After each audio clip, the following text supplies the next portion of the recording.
What's up YouTube, Dao here from Zephyr War Games, and today I am bringing you a brand new video comparing 3 awesome deck boxes on the market for you to start your 2022 with. I am going to be going through the good old faithful Ultimate Guard heat changing deck box that has been mine for a long time, comparing it with a brand new purchase of Card Guardian and the new luxury Quiver deck box as well. I'm going to show you all 3 of these deck boxes, go through the ins and outs, and then provide you my opinion in regards to pricing, design, and general usability for the Yu-Gi-Oh card game. With all of that out of the way, let's dive head first into this video.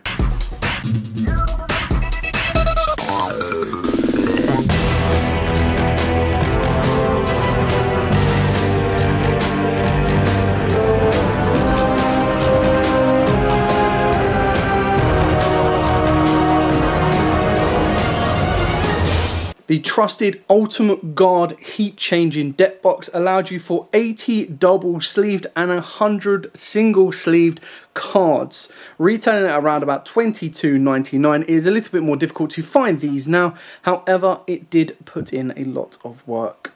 So we start off with the good old faithful Ultimate Guard heat changing deck box. This deck box I have had for many years, and as you can see by the fraying along the edges and the dirt along the top, it has been well and truly used. You can also tell when I open this up that the original colour used to be red and the heat change turned it yellow. It has now been way overused and the heat change no longer works in those specific areas.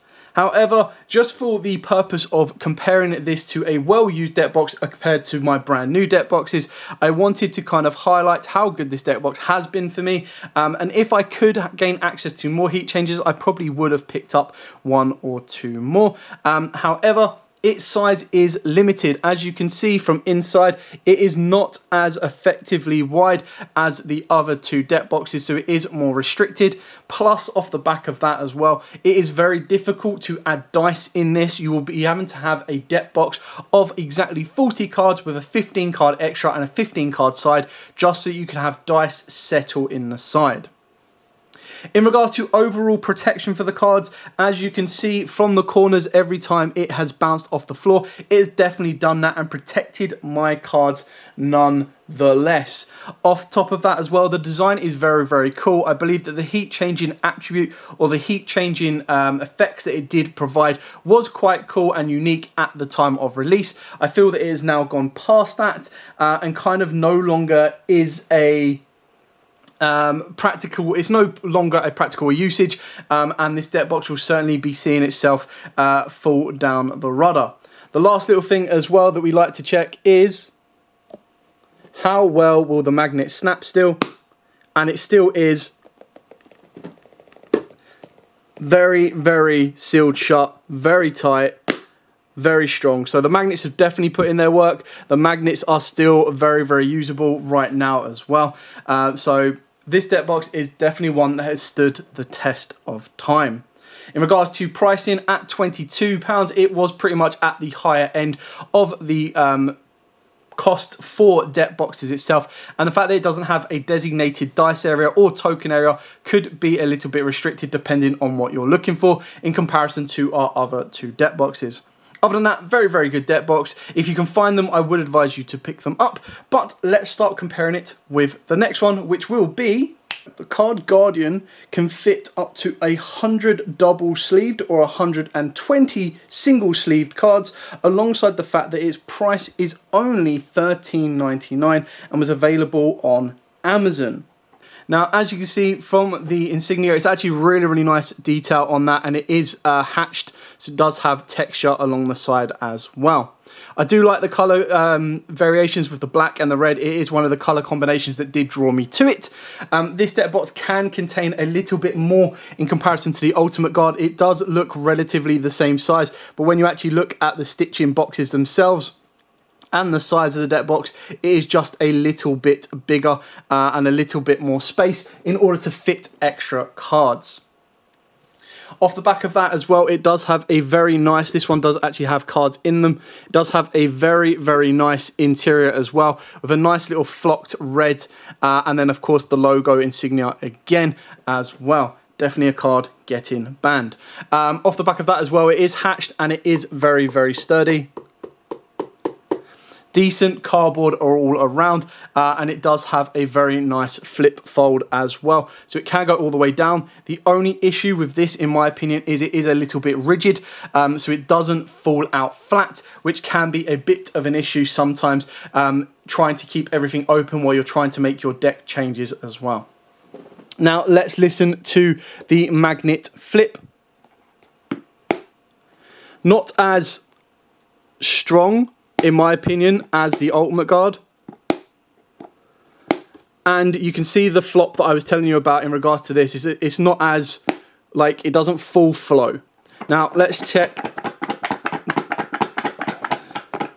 The strength test is definitely working up. It's not flipping open after a decent shake. So that is another very good thing as well, that the magnets will hold as you are moving around in your bag. So you should not expect to be opening up your bag to seeing your cards everywhere. Now, in regards to the price scale, this is the best priced deck box of this particular style, sitting at around $13.99 as well, or $12.99 depending on where you pick it up. It is certainly a very interesting deck box, and it definitely appeals to those budget people that don't really want to have the plastic Ultimate Guards but want something with a little bit more design and a little bit more flair and colour and texture. This one certainly ticks the box. In regards to size, like I said, it is a little bit bigger than the Ultimate Guard, so it might help more for standard styles of play games, but in regards to Yu-Gi-Oh, it still fits a lot of cards. It also, quite like the Ultimate Guard, does not have designated space for its dice. However, because it is a little bit bigger and does provide that bit more space, you do have the ability of adding dice into it as well, depending on how many cards you have within your deck box. The only other thing that I will mention is that the way these deck boxes are designed, both this one and the Ultimate Guard, it doesn't really allow you to have your cards set facing down. They will need to be side-loaded exactly as the details construct, and there is no other way of holding them, which is important when we get onto our next deck box, which is the Quiver, as that does provide you with the option of having your cards upright on the sides or facing down to bottom. Personally, not a fan of the bottom to top, but we will see as we review the Quiver. Also have the brand new Quiver Citadel Premium Deck Box. Retailing at around about $24.99. It can hold 100 double sleeved cards or 130 plus single sleeved cards.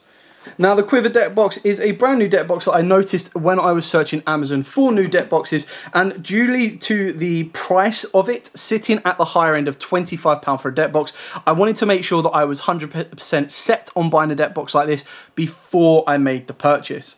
Now, it does come with, and I say this lightly, accessories in the form of a deck divider down the middle, which is really important because you can split your deck into two stages. A bottom stage for dice and tokens or top, and then a top stage for your deck.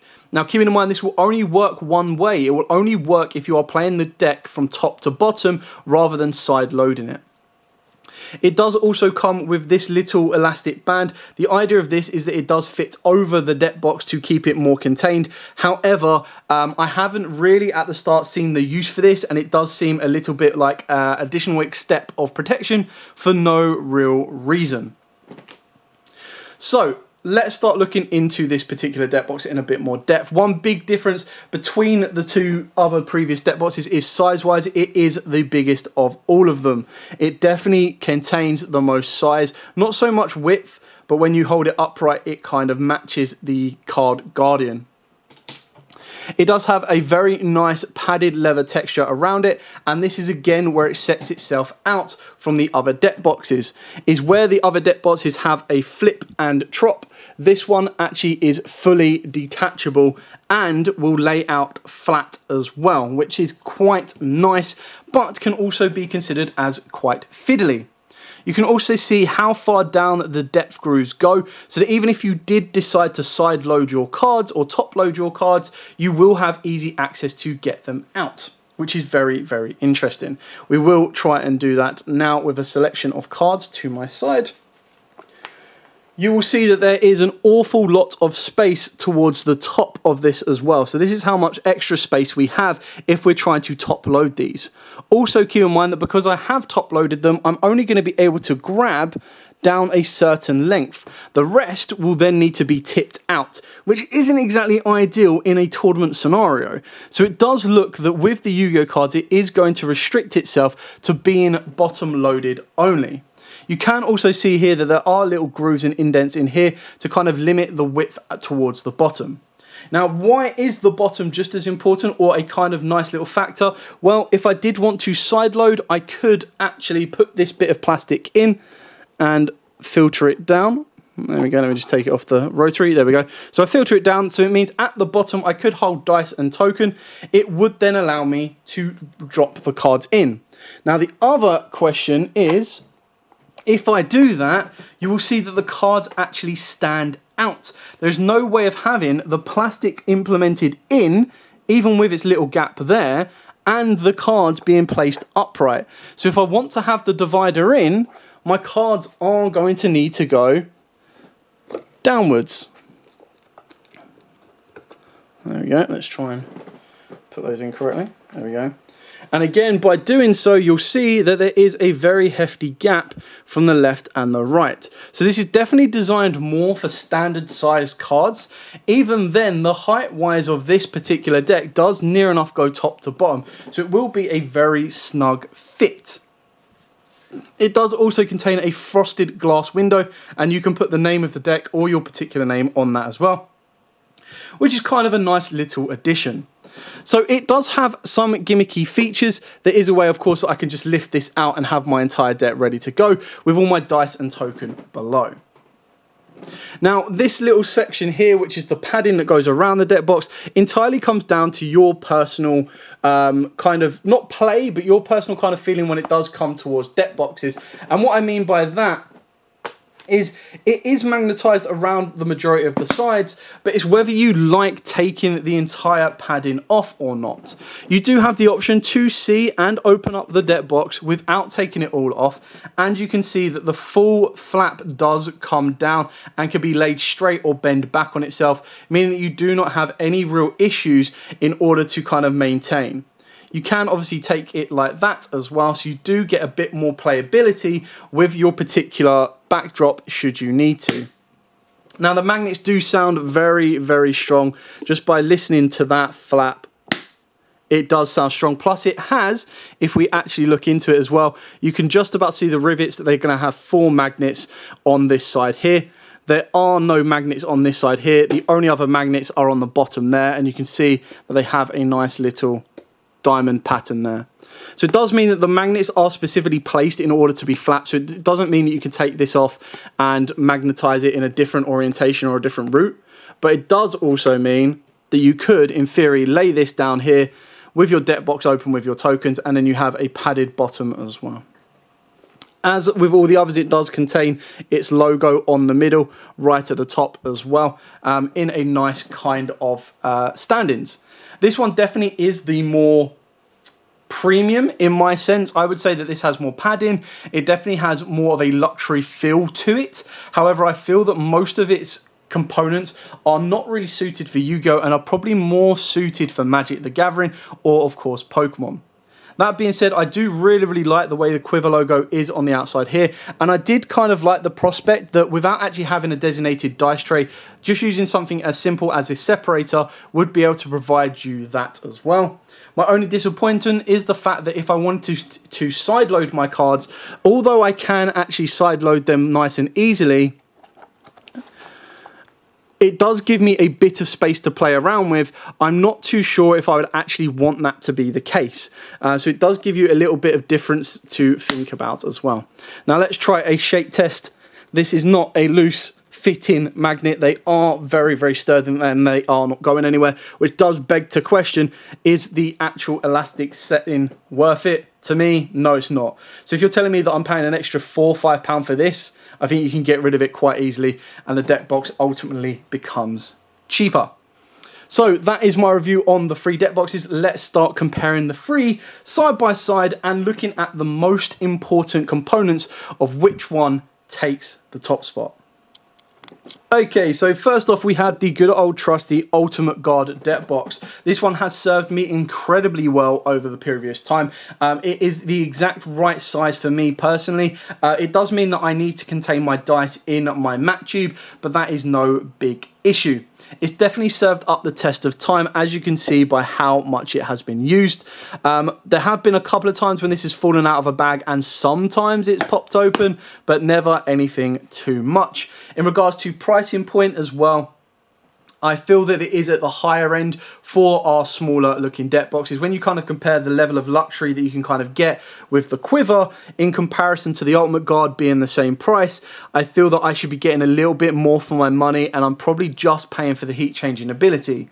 I do know that Ultimate Guard do provide other side loaders as well, which do fit within the bracket of the Card Guardian, because the Card Guardian is only a £13 deck box, which is exactly what the other sidewinders are for the Ultimate Guards. So price-wise, I think the Ultimate Guard have now become within the same bracket as the Card Guardian, and it ultimately comes down to how many cards you feel you are going to need. Moving on to the Card Guardian itself, price-wise, I think is absolutely fantastic. It does fit exactly what you need. I love the combination of black and red. I was unable to find any other colour combinations. I believe that Card Guardian on their website will have them, but as they are not UK-based, it was a little bit more expensive for me to get delivery in, which is why I ended up picking this one up from Amazon. We then move on to the Quiver. Now, as luxury and as beautiful as the Quiver does look, it also comes in other color combos as well. You've got white, black, green, red, pretty much the standard uses. Now, it is definitely at the higher end of the market in regards to pricing. So if you do have an extra £10, would I particularly say for you guys to choose upgrade your Ultimate Guard or your Card Guardian to go for a Quiver? The answer is probably going to be no. I feel that the separation is not enough unless the deck is something I wish to treasure and will be using throughout the next year. In regard to deck boxes like this, each player probably picks one of these up every season, so it's one a year, give or take. If you're going to have to choose one, it really comes down to a few options. Do you want your deck box to have space for your tokens and your dice? If so, you're going to want to go for the Quiver. Do you want your deck box to just have enough space for your deck and then maybe for your dice, you're going to be going for the Card Guardian? Do you want the smallest, most compact deck box which has a level of luxury, has a level of protection and just fits your deck? Well, then you're going to go for the Ultimate Guard right here. I definitely feel that there are some very nice luxury appliances towards the Quiver one, and it definitely does suit itself to Magic the Gathering or Pokemon, in my opinion, more than Yu-Gi-Oh! However, I still feel that it is a very nice deck box that I will definitely be getting a lot of usage out of. However, on the everyday usage and the everyday, if I'm only allowed one deck box a season, I'm probably going to be putting myself more towards the Card Guardian or the Ultimate Guard than anything else, just for the pure fact that they are exactly what they need to be. They cover the cards, they protect the cards, and they do have a level of padding. In regards to if I feel that my bag is going to drop from the first floor balcony, I'm probably going to want to put it in a Quiver deck box. It just has that little bit more padding. It's got 2 lots of magnets as well, so it has double the amount of retention. And if you are very, very skeptical and you want to protect it even more, you can put the elastic bands around it. So, overall, comparing the 3 of these, which one has the best design? In my opinion, probably the Quiver. Which one is the best value for money? In my opinion, the Card Guardian. And which one is going to stand the test of time? Well, at the moment, the only one that I can say is going to be the Ultimate Guard. But in general, for its compactability and how easy and little space it takes up, I'm going with the Ultimate Guard on that one as well. So, space, quality, price. You have a bit of everything, and it is down to you to choose which one that you feel you would personally like to use and utilize for your cards. It will all come down to your personal preference. Like I said, I feel the Quiver is a very, very nice and lavish deck box that you can present in front of your opponent, and they will be amazed. They will be like, oh wow, where did you get that? I feel that the Card Guardian is a very safe deck box that fits in with the rest, does the job that it is intended to do, and is a very nice deck box for it. I feel the Ultimate Guard is very rigid, very standard, and fits in with everything else as well, but it is a little bit on the smaller side, so it does come down to if you only want to have 100 cards, you can get ones that are 100 double-sleeved and 120 single sleeves, which does match the size of the Card Guardian itself as well. So you can kind of see the differences in sizes there.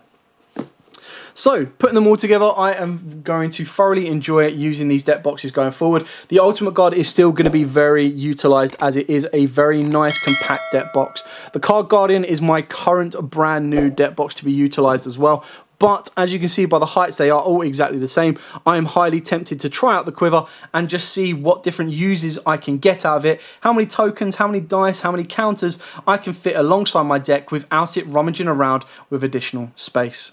Anyway, thank you so much for watching, guys. I hope you enjoyed this video. I hope it has given you a nice evaluation of these 3 particular deck boxes to kind of give you a couple of options for yourself and which deck boxes you might want to try out for this new year and for the upcoming season. As absolutely always, guys, stay safe and, of course, happy dueling.